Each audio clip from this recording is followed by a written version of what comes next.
युवक खाने की ट्रे लेकर धीरे धीरे मंच पर पहुंचा। जैसे ही उसने बैठने की कोशिश की, बेंच की सतह टूट गई। उसने अचानक ऊपर देखा, दीवार पर दरार दिखाई दी। पीटर बहुत गुस्सा हुआ। ये सुरक्षा चूक बहुत गंभीर थी। मंच के ऊपर एक पोस्टर लटका था जिसमें सभी दुर्घटना से मरे रेसिंग ड्राइवरों की तस्वीरें थीं।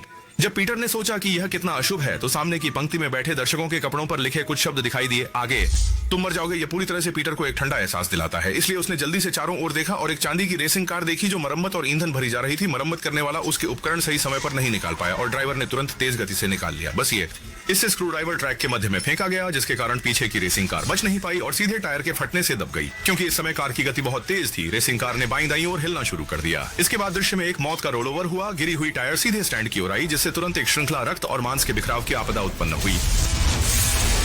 देखभाल पर पहले से ही अफरा तफरी मची हुई थी। दर्शक जल्दी से बाहर निकलने की कोशिश में भीड़ में छाने लगे। हालांकि विस्फोट से उत्पन्न मलबे लगातार आते रहे और देखते ही देखते देखभाल की दीवारें तुरंत ही टूट गईं।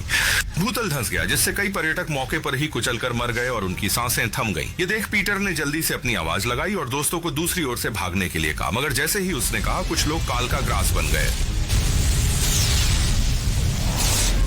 असल में ये वो चीजें थीं जिन्हें पीटर ने महसूस किया था कि 3 मिनट बाद होंगे। इस समय डरा हुआ पीटर तेजी से उस सिल्वर रेसिंग कार को बचाने का प्रयास करने लगा। वाकई वह सिल्वर रेसिंग कार डगमगाती हुई रिपेयर स्टेशन में प्रवेश कर गई। इससे पीटर गर्म तवे पर बैठे चींटियों की तरह बेचैन हो गया। बिल्कुल बैठ नहीं पाया। तय किया, वह तुरंत अपनी गर्लफ्रेंड और दोस्तों को लेकर वहां से जाने लगा। भागने की अफरा तफरी में पीटर ने गलती से एक दर्शक की ड्रिंक गिरा दी, जिससे वह गुस्से से भर गया। उसने अपनी पत्नी से वहीं इंतजार करने को कहा और गुस्से में बाहर आ गया। और जैसे ही पीटर और उसके साथी मंच के बाहर खाली जगह पर पहुंचे, स्टेडियम से कान फोड़ने वाली विस्फोट की आवाज आई। इसके बाद बड़ी संख्या में डरे हुए दर्शक बाहर भागते हुए नजर आए। जॉन माओ अपनी पत्नी की सुरक्षा को लेकर चिंतित था और उसे ढूंढने के लिए लौटना चाह रहा था। तभी आकाश में से अचानक कुछ आ गिरा।